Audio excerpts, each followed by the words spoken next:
Question number 48.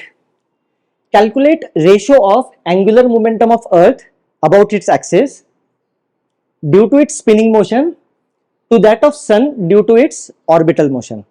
ठीक है, okay तो पहले हम लोग अर्थ के लिए करते हैं.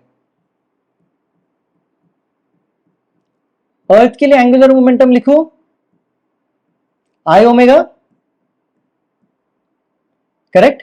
अर्थ कैसा है? अर्थ इज स्पेरिकल बॉडी, तो इसके लिए आएगा 2/5 mr².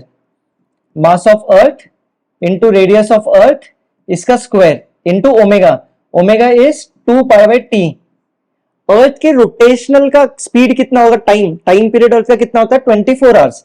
तो कैपिटल टी होगा 24 आवर्स, मतलब 60 इंटू 60. देखो सही है. तो ये जो आया, ये आया because of rotation about its own axis. Correct. अभी हम लोग करेंगे रोटेशन अबाउट सन.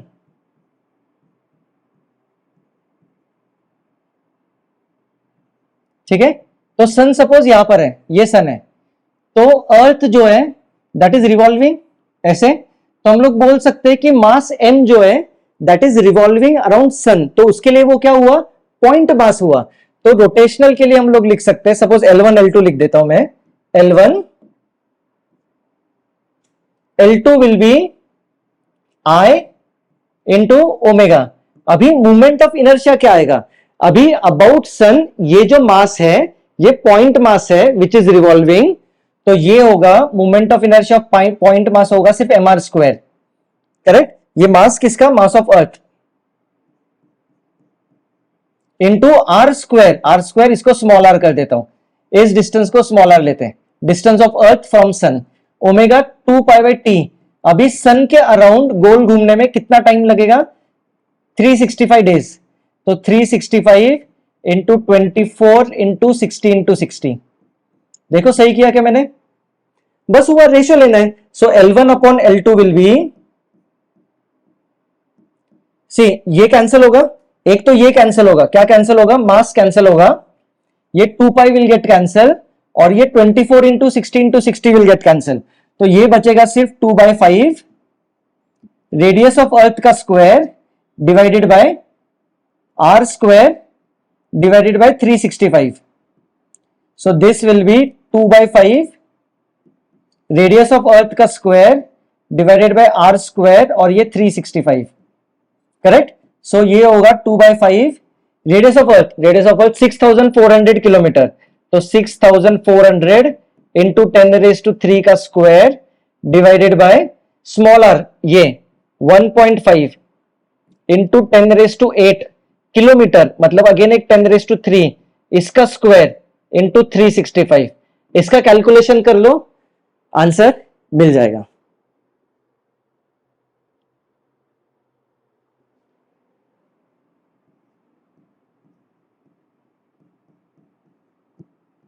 तो इसका आंसर आता है 2.65 into 10⁻⁻7.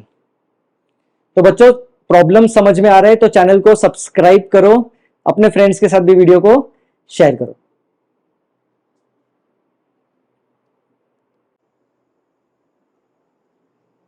Question number 49. Two particles of mass m1 m2 are joined by a light rigid rod of length r. ये r रेडियस है, r डिस्टेंस है. ठीक है. Okay. The system rotates with angular speed omega about their centre of mass. Correct. तो पहले हम लोग find करेंगे इसका सेंटर ऑफ मास कहां पर होगा. Suppose centre of mass is over here, ये डिस्टेंस इज x1, ये डिस्टेंस इज x2. तो हमको पता है सेंटर ऑफ मास के कॉन्सेप्ट से m1 x1 should be equal to m2 x2. Correct. x2 को हम लोग ले सकते हैं r माइनस x1. करेक्ट. तो ये आएगा m1 x1 is equal to m2 x2 is r minus x1. तो कैलकुलेशन करते हैं तो ये आएगा m1 x1 equal to m2r minus m2 x1. x1 इधर लेके आओ, x1 कॉमन, तो ये आएगा m1 plus m2 equal to m2r, तो x1 will be m2r upon m1 plus m2, correct. तो ये जो x1 है ये आया m2r upon m1 plus m2, और सिमिलरली r माइनस x1 करेंगे तो x2 आएगा m1r upon m1 plus m2। Main तो टास्क यही था। अभी हम लोगों को फाइंड करना है एंगुलर मोमेंटम, ठीक है। तो ये रोटेट हो रहा है about centre of mass with some angular speed omega. तो अभी एंगुलर मोमेंटम क्या होगा पूरे सिस्टम का, angular momentum of particle 1 plus angular momentum of particle 2। Particle से पार्टिकल का एंगुलर मोमेंटम आई ओमेगा, और I will be m r square, correct. तो इसके लिए हम लोग लिखेंगे m1 r1 स्क्वायर या m1 x1 square into omega, और इसके लिए लिखेंगे m2 x2 square into omega, correct. तो x1 स्क्वायर, ओमेगा कॉमन ले लेते हैं, x1 स्क्वायर आएगा m2 square r upon m1 plus m2 plus m2 x2 square, यह आएगा m1 square r square upon m1 plus m2 square. Omega तो हम लोगों ने कॉमन लिया है, करेक्ट। अभी इसमें से भी और क्या कॉमन आएगा, m1 plus m2 whole square common, see ये चीजें कॉमन आएगी, m1 प्लस m2 स्क्वायर, एक m1 कॉमन, एक m2 कॉमन, और ये r स्क्वायर ये कॉमन, तो ये आएगा m1 m2 r square upon m1 plus m2 square. Bracket में क्या बचेगा, एक m2 प्लस m1, और ये ओमेगा, एक m1 प्लस m2 कैंसिल, तो ये होगा m1 m2 r square omega upon m1 plus m2। देखो कितना इजी था ये प्रॉब्लम, बराबर। यही तो प्रूव करना था ना कि L is equal to some mu into r square omega, where mu is m1 m2 upon m1 plus m2। तो यहां पर हम लोगों ने कंप्लीट किया प्रॉब्लम नंबर 49।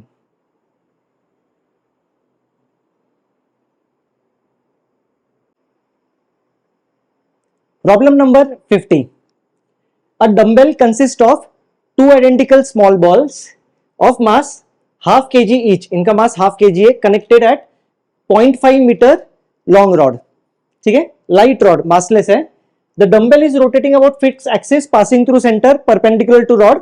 तो initial angular speed कितना इसका 10 radian per second. An impulsive force of 5 Newton acts on one of the masses in the direction of its velocity for 0.1 seconds. Find new angular velocity of system. तो जब force act हो रहा है तो torque act हो रहा है, correct. So torque is equal to I alpha से हम लोग अल्फा फाइंड करेंगे और फिर काइनेमेटिक इक्वेशन यूज करके न्यू एंगुलर वेलोसिटी मिलेगा, करेक्ट। तो इसका पहले तो मोमेंट ऑफ इनर्शिया करते, तो पूरे सिस्टम का मोमेंट ऑफ इनर्शिया कितना आएगा, दो पार्टिकल्स है तो 2 into m r square, correct. So 2 mass is half, correct. R मतलब ये आएगा, ये आर आएगा विच इज 0.25 का स्क्वायर। देखो बच्चों सही है यहां तक, ओके ठीक है। सो टॉर्क क्या होगा, टॉर्क इज नथिंग बट वो जो फोर्स लग रहा है इनटू परपेंडिकुलर डिस्टेंस, मतलब एक्सिस ऑफ रोटेशन से परपेंडिकुलर डिस्टेंस विच इज वो स्मॉल आर 0.25, ठीक है।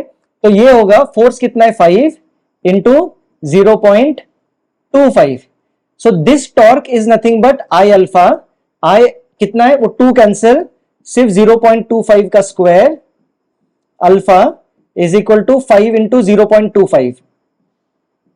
तो ये एक 0.25 कैंसिल, सो अल्फा आएगा 5 अपॉन 0.25, 1 अपॉन 0.05, तो ये होगा 20। तो हमको अल्फा मिल गया, तो काइनेमेटिक इक्वेशन यूज करते हैं। So v is equal to u plus at। So final angular velocity will be, initial angular velocity 10, alpha 20 और टाइम 0.1 सेकेंड के बाद फाइंड करना है। सो 10 प्लस ये आएगा 2 which is equal to 12 radian per second. Clear है बच्चों यहां तक? तो चैनल को सब्सक्राइब करो, वीडियो को शेयर करो, और कुछ डाउट होगा तो एज यूजुअल कमेंट बॉक्स में मुझे पूछ लो।